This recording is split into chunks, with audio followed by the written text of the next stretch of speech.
If I open one more candidate portfolio and see another PySpark pipeline built on the Titanic dataset or the NYC taxi cabs dataset, I am going to lose my mind.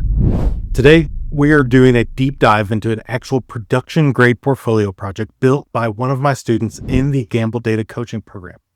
He took raw, publicly available federal and state APIs, CDC health outcomes, census demographics, HRSA clinic registries, and a ArcGIS land usage graph, and engineered a Databricks Medallion engine to identify medical coverage gaps across all 9,129 census tracts in California.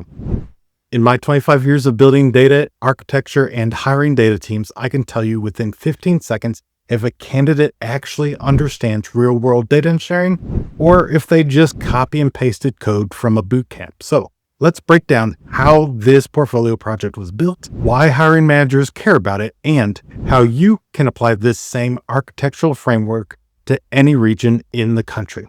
Let's take a look at the actual business problem. Healthcare systems don't just drop $50 million facilities wherever they feel like it. They need data-backed location intelligence. To do this right, you have to evaluate sub-county units called MSSAs. These are the federal standards used to designate health professional shortage areas. If a healthcare network wants to expand coverage effectively, they need to answer 4 stakeholder questions simultaneously. What are the highest rates of chronic health conditions? 2. What are the socioeconomic barriers? 3. What are the existing HRSA health sites currently located? 4. Is there actual public land or open space available in those pockets to build on? If you try to query operational systems directly to stitch this together in Excel, you're going to absolutely burn out your team and crash your reporting tools.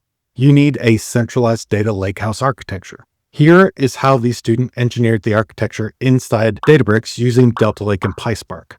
1, they built up the bronze layer. So this is their raw data. This data was pulled directly from source APIs, so MSSA boundaries and land use. They used the health metrics, so CDC places. They used socioeconomic information from the U.S. Census Bureau, in this case, specifically the 2024 ACS 5-year survey. They used facility registries, so the HRSA health sites registry. And then this is where 90% of data engineers end up tripping up. If you have structured demographic tables mapped to FIPS codes, but you also have raw long points for your health facilities and polygon geometries for your land parcels, how do you compare all that information?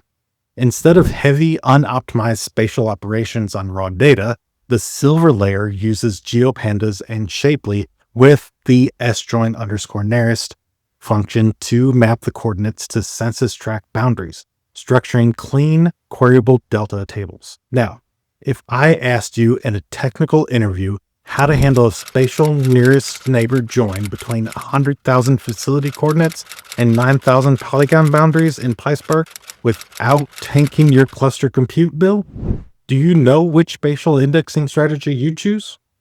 Drop your answers down in the comments, hit pause, go out and research it, let me know what you find. But in this case, he took care of it. And I'm going to share down in the comments as well a link to the forked repo that I've put into my specific GitHub repo. So let's talk about the gold layer. The gold layer combines these data sets into composite need opportunity indexes, giving executive stakeholders heat maps of high need, build ready locations. Now, let's talk about a couple of the critical engineering choices in this repo that made it stand out. First, look at the API ingestion strategy.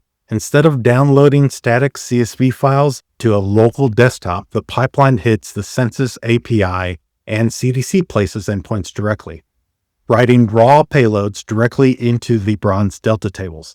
That means that when the 2025 ACS data or updated HRSA registries drop, the pipeline is going to rerun without having to change any of the downstream transformations.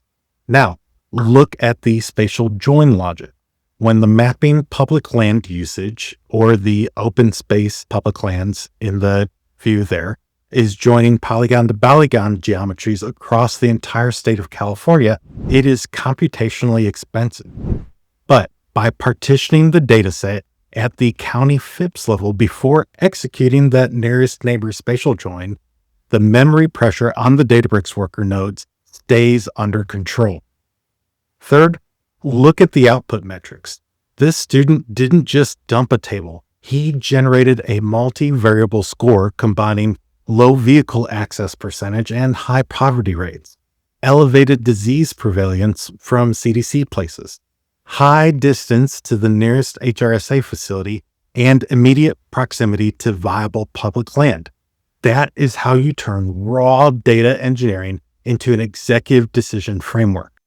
The best part about this whole project design is its portability. If you want to replicate this whole thing for Texas, Florida, Great Lakes region, the federal APIs remain identical. You only swap out the variables, so the state level GIS boundary endpoints.